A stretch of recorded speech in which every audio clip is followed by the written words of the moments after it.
You know, that's a little bit old, that chart. That chart's a couple of months old, and if you want to really see something that's said, take a look at what happened.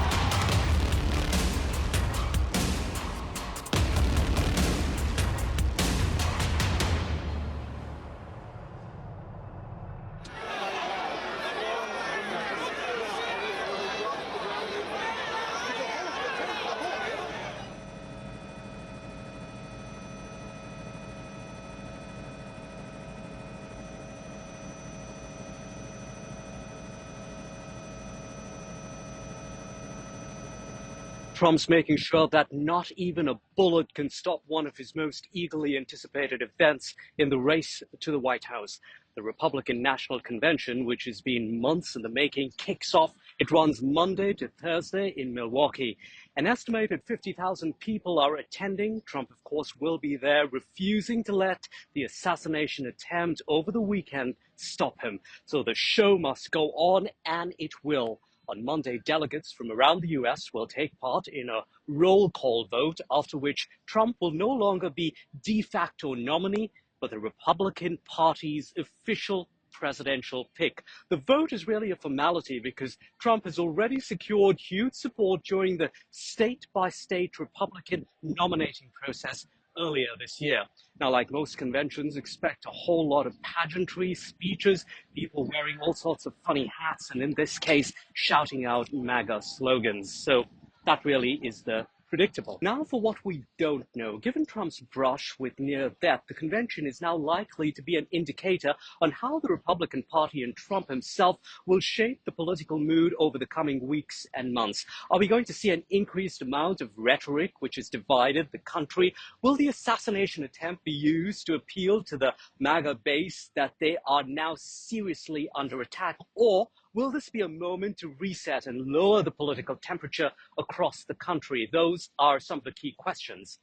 Next, the focus will be around suspense building over several months. Most often, the pick for vice president is known long before the convention, but Trump has left everyone guessing.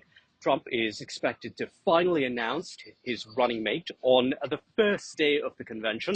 During a recent interview, Trump compared the VP selection to a, quote, highly sophisticated version of The Apprentice, unquote, his former reality show, of course. Now, 4 names in the shortlist, according to several media reports.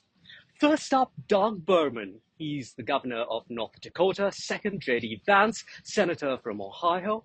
Third, Marco Rubio, senator from Florida, and fourth, Tim Scott, senator from South Carolina. They're all slated to speak at the convention, so really hard to know who's the favorite. As far as other speakers at the event go, expect a mix of celebrities, ordinary folk, prominent members, and rising stars of the Republican Party.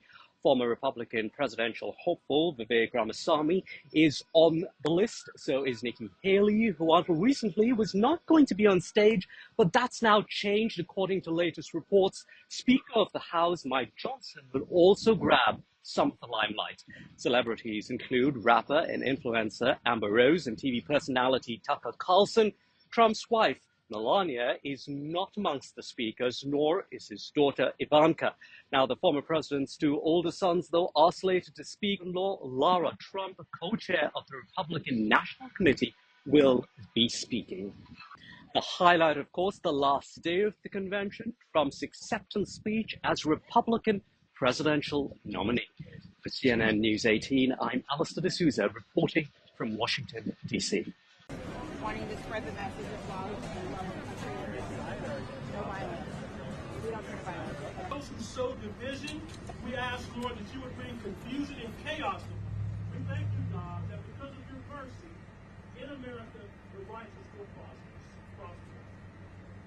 Ephesians 6:13 says that to preserve life. Yes, I would. Your Savior can come boldly to your throne of grace. We can come boldly to you and ask you places, and we cry out to you, the God of the universe, to defeat the enemy and to do a mighty work. The Lord, the enemy is not people. The enemy is Satan, what he's trying to do.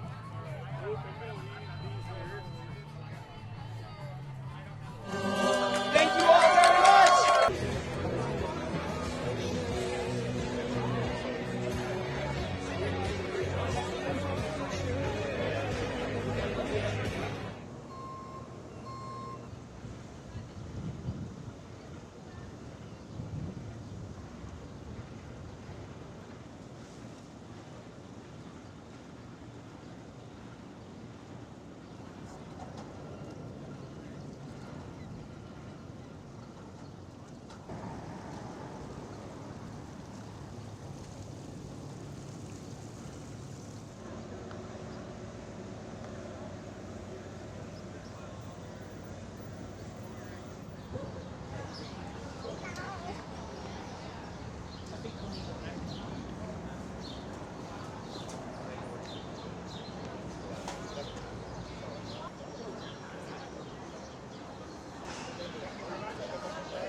Can I get 4 of you to come over to this side, please, and tighten up a little bit? Over here, I just wanted to verify. Are we green? There's going to be a lot of live streams, worst case scenario. But ultimately, a lot of people have been kind of left in the dark, and we empathize with that lack of transparency.